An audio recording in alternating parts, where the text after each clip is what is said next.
আসসালামু আলাইকুম। নবম পে স্কেলে গ্রেড নিয়ে ৩টি প্রস্তাবনা আসছে, বড়সড় পরিবর্তন। তো আজকে কালের কণ্ঠ সহ বেশ কিছু নিউজ মিডিয়া এই খবরটি প্রচার করেছে যে নবম পে স্কেলে গ্রেড নিয়ে ৩টি প্রস্তাব রয়েছে কমিশনের ভেতরে। ইতিপূর্বে আপনারা ভিডিওতে দেখেছেন যে কমিশনের ভেতরে বিভিন্ন মতভেদ রয়েছে। তারা আসলে চাচ্ছে যে কোন গ্রেডটাকে অ্যাকচুয়ালি ফাইনাল করতে, সেটার বিষয়ে অবশ্যই মিটিং হবে। সেই মিটিংয়েই মূলত আলাপ আলোচনা হবে। গত 31শে ডিসেম্বর 2025 তারিখে একটি মিটিং হওয়ার কথা ছিল, যদিও আপনারা জানেন যে বেগম খালেদা জিয়ার ওই দিনকে দাফন কার্য সম্পন্ন হয়, যার ফলে সাধারণ ছুটি ছিল, সেটার ফলে আসলে মিটিংটি ক্যান্সেল করা হয়। তবে আগামী রবিবার বা রবি সোমবার যে কোনো একদিন মিটিং হবে। সেই মিটিংয়ে মূলত আলোচনা হবে গ্রেড নিয়ে, বেতন গ্রেড নিয়ে আলোচনা হবে নবম পে স্কেলের জন্য। এবং 3টি প্রস্তাব রয়েছে, সেই 3টি প্রস্তাব কি কি আমরা একটু দেখব। এবং আসছে একটা বড়সড় পরিবর্তন কিন্তু অবশ্যই আসতেছে, অর্থাৎ নবম পে স্কেলে যে গ্রেড নিয়ে একটা বড়সড় পরিবর্তন আসতেছে, বেতন বৃদ্ধির একটা সম্ভাবনা তো রয়েইছে। তো এটা নিয়েই মূলত আজকের এই ভিডিওটা। সরকারি চাকরিজীবীদের বহুল প্রতীক্ষিত নবম জাতীয় পে স্কেল গত বুধবার যে সভা, সেটা অনুষ্ঠিত হয়নি। অর্থাৎ 31শে ডিসেম্বর 2025 তারিখে যে সভা মিটিং হওয়ার কথা ছিল, সেটা আসলে অনুষ্ঠিত হয়নি।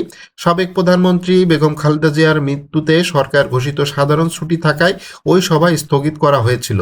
স্থগিত এই সভার নতুন তারিখ খুব দ্রুতই নির্ধারণ করবে সদস্যরা জানিয়েছেন। কমিশনের সূত্র থেকে জানিয়েছেন যে খুব শীঘ্রই এই মিটিংটা হবে এবং কবে নাগাদ হবে সেটাও তারা খুব শীঘ্রই জানিয়ে দিবে। সাবেক অর্থ সচিব জাকির আহমেদ খানকে প্রধান করে সরকারি কর্মকর্তা কর্মচারীদের জন্য নবম জাতীয় পে কমিশন গঠন করে অন্তর্বর্তীকালীন সরকার। গত 27 জুলাই এই বিষয় নিয়ে প্রজ্ঞাপন জারি করে সরকার।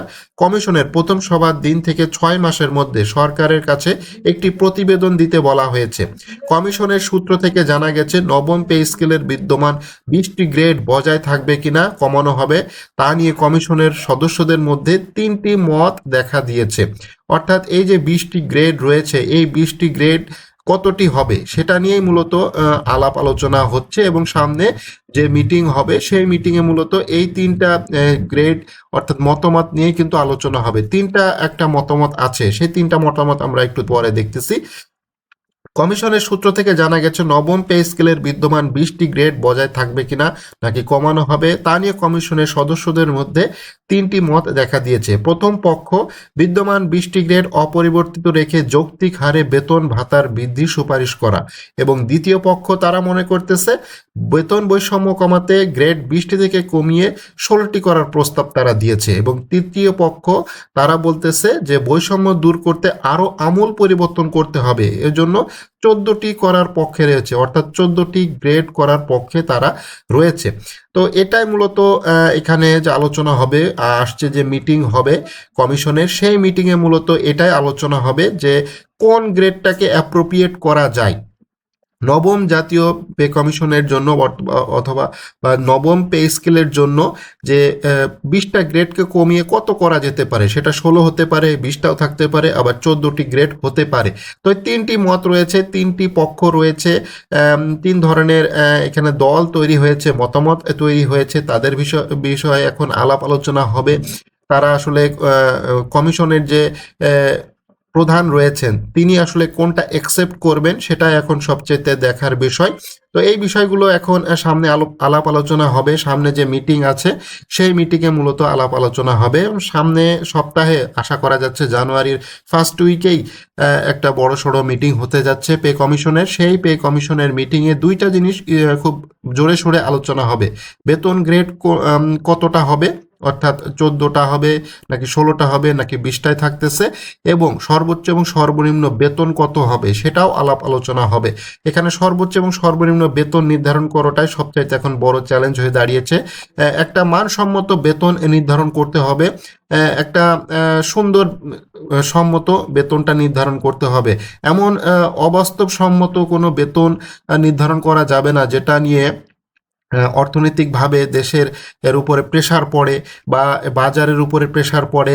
এছাড়া সরকারি চাকুরিজীবী বাদেও দেশের তো অনেক জনগণ আছে, তাদের উপরেও কিন্তু একটা চাপ পড়বে।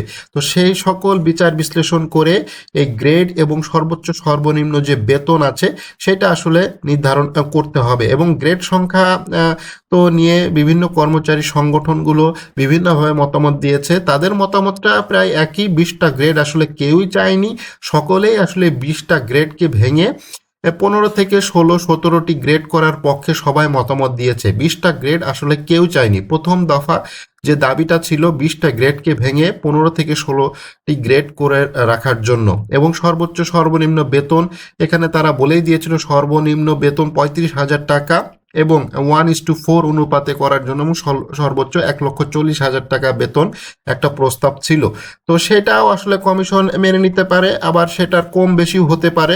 তবে দেখা যাক কমিশন এখন কি করে। তবে এখানে সবচাইতে বড় একটা প্রশ্ন আছে, সর্বশেষ কমিশন সবার সাথে মিটিং যেটা করেছিল সেটা হচ্ছে সচিবদের সাথে।